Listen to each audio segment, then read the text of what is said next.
Hello friends, मैं देवेंद्र कुमार पटेल आपका अपने एकलव्य क्लासेस में स्वागत करता हूं। आशा करता हूं आप सबको अम्ल अम्ल क्या होते हैं, दुर्बल अम्ल क्या होते हैं और प्रबल अम्ल क्या होते हैं, ये सब अच्छे से समझ में आया होगा। अब देखिए, हम पढ़ेंगे अम्ल के गुण।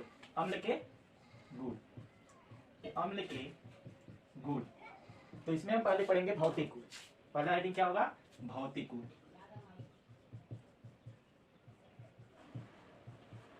अम्ल के भौतिक गुण निम्नलिखित होते हैं। जैसे हम कह सकते हैं कि पहला नंबर, ये स्वाद में खट्टे होते हैं। ये स्वाद में खट्टे होते हैं, खट्टे होते हैं। और दूसरा हम कह सकते हैं कि इनका पीएच मान, इनका पीएच मान 7 से कम होता है।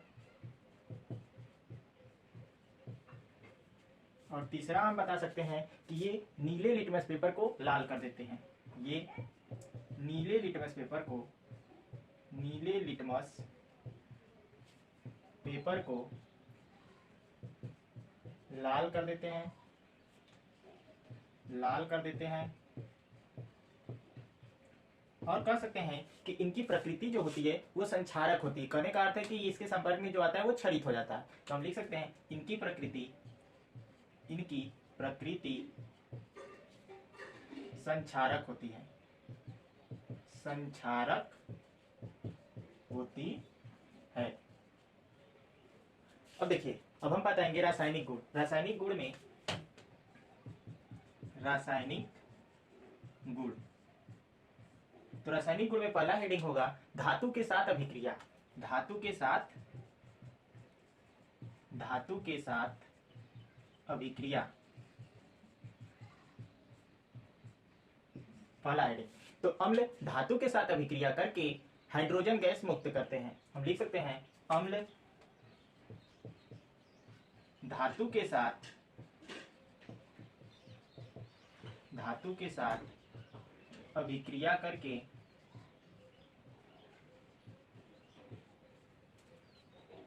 हाइड्रोजन गैस,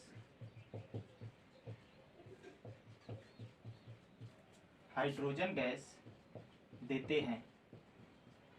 जो इसमें हाइड्रोजन गैस निकलती है उसमें से पॉप की ध्वनि निकलती है। किसकी ध्वनि?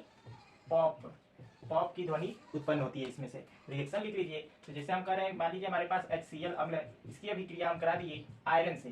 तो यहाँ पर ये धातु हो गया और ये अम्ल क्रिया करेगा तो धातु क्लोराइड बना लेगा और फिर हाइड्रोजन गैस। अब इसको संतुलित कर लेंगे तो यहाँ पर 2 का मल्टीप्लाई। इसी प्रकार से अगर हम कहें जिंक के साथ, तो जिंक के साथ अभिक्रिया करा दो HCl का, तो फिर क्या बनेगा? Zinc chloride plus H2। तो हम कह सकते हैं कि जितनी भी धातुएं होती हैं जो कि सक्रियता श्रेणी में ऊपर होती हैं, उनके साथ अम्ल क्रिया करके हाइड्रोजन गैस मुक्त करता है।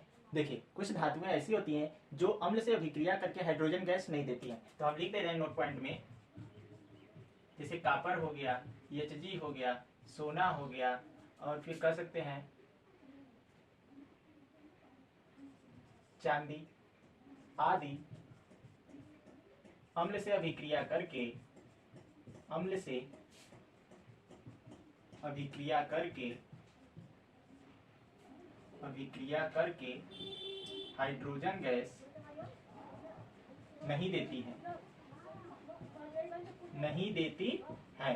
देखिए, कहने का मतलब कॉपर, Hg, आयरन और चांदी, इन सबसे क्रिया अगर अम्ल की कराई जाए तो ये क्रिया नहीं करेंगे। क्यों? क्योंकि इनकी क्रियाशीलता अम्ल से बहुत कम होती है, इसलिए। अब देखिए अगला पॉइंट जो है, दूसरा नंबर, धातु ऑक्साइड के साथ, धातु ऑक्साइड के साथ, के साथ अभिक्रिया। तो धातु ऑक्साइड के साथ अभिक्रिया जो कर अम्ल देता है, उस स्थिति में लवण तथा जल देता है। देखिए, जब अम्ल की अभिक्रिया, अम्ल की अभिक्रिया धातु ऑक्साइड के साथ, धातु ऑक्साइड के साथ कराई जाती है,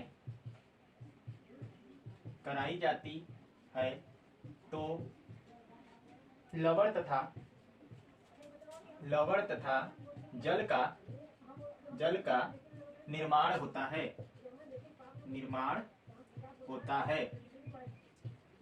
उदाहरण के तौर पर देख लीजिए, जैसे हम कहें कि कॉपर ऑक्साइड, कॉपर ऑक्साइड की अभिक्रिया हम HCl के साथ कैल्शियम ऑक्स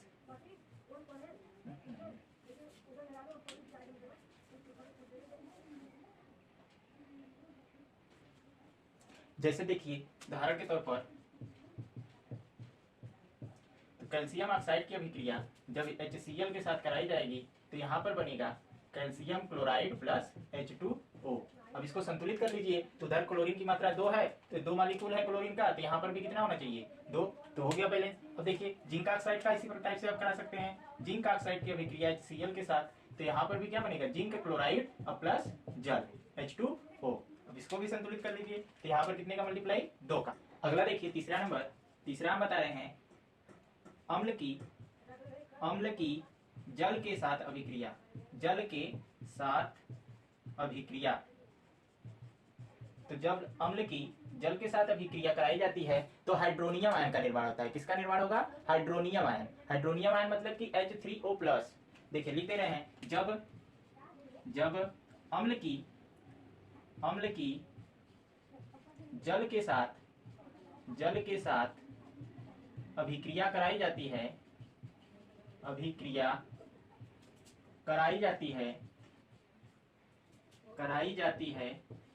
तो हाइड्रोनियम आयन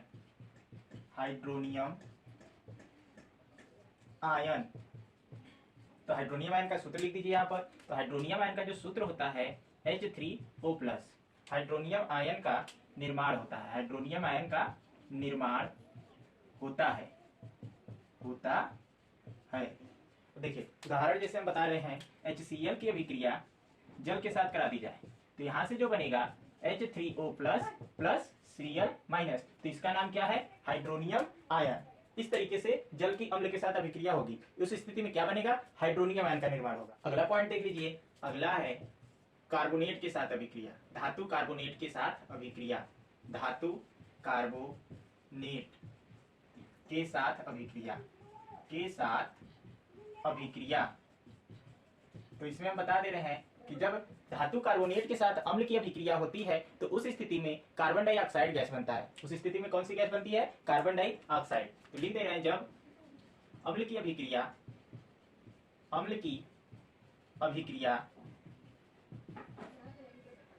धातु कार्बोनेट के साथ कराई जाती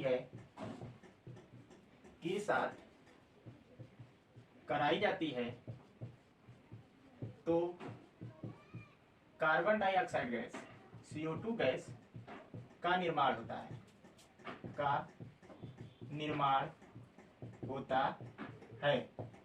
देखिए हम बता रहे हैं, जैसे अगर इसे फार्मूला के तौर पर लिखना चाहे तो लिख सकते हैं अम्ल प्लस धातु कार्बोनेट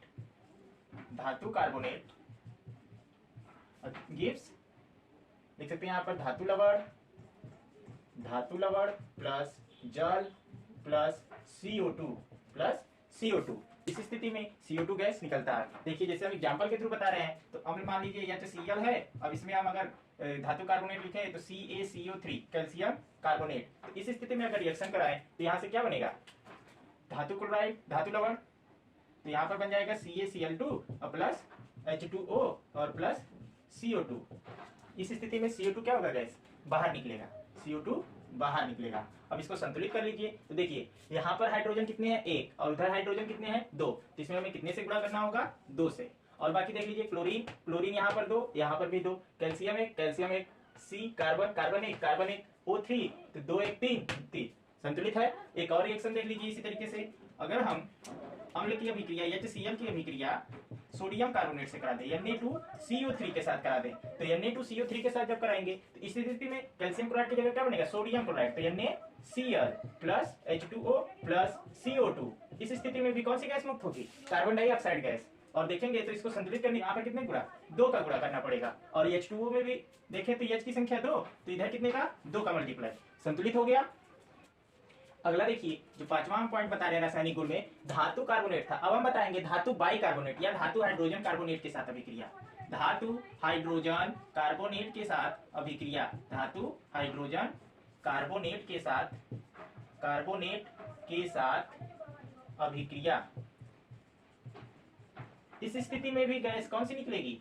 कार्बन डाइऑक्साइड गैस ही निकलेगी। लेकिन हम लिखेंगे जब धातु हाइड्रोजन कार्बोनेट की अभिक्रिया अम्ल के साथ कराई जाती है तो कार्बन डाइऑक्साइड गैस निकलता है। लिख देंगे यहाँ पर, जब धातु बाइकार्बोनेट या हाइड्रोजन कार्बोनेट, धातु हाइड्रोजन कार्बोनेट कार्बोनेट की अभिक्रिया, कार्बोनेट की अभिक्रिया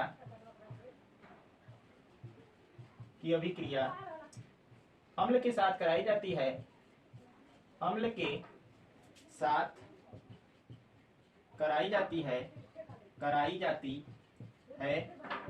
तो कार्बन डाइऑक्साइड गैस का निर्माण होता है।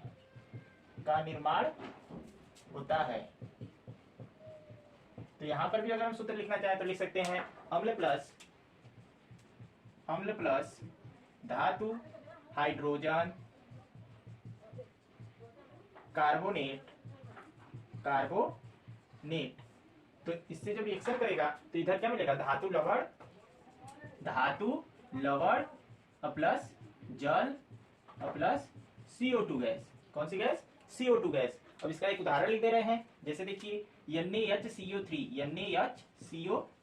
इसको कहते हैं पाक सोडा, बेकिंग सोडा, ब्रेड फुलाने के लिए यूज किया जाता है। सोडियम हाइड्रोजन कार्बोनेट, इसकी अभिक्रिया जब हम HCl के साथ करा रहे हैं तो यहाँ पर बनेगा NaCl plus H2O plus CO2 gas. अगला देख लीजिए, जब अम्ल की क्षार के साथ अभिक्रिया होती है, मतलब कि अगला पॉइंट 6ठा नंबर हम लिख दे रहे हैं, अम्ल की क्षार के साथ अभिक्रिया। अम्ल की क्षार के साथ अभिक्रिया। इस स्थिति में हम इसको उदासीनीकरण बोलते हैं। कौन सी अभिक्रिया? उदासीनीकरण कहते हैं, उदासीनीकरण अभिक्रिया। तो उदासीनीकरण अभिक्रिया हम बताए थे इससे पहले वाले पार्ट में। जब अम्ल की अभिक्रिया क्षार के साथ कराई जाती है तो लवण तथा जल का निर्माण होता है। हम लिख देंगे, जब अम्ल की अभिक्रिया क्षार के साथ कराई जाती है तो लवण तथा जल का निर्माण होता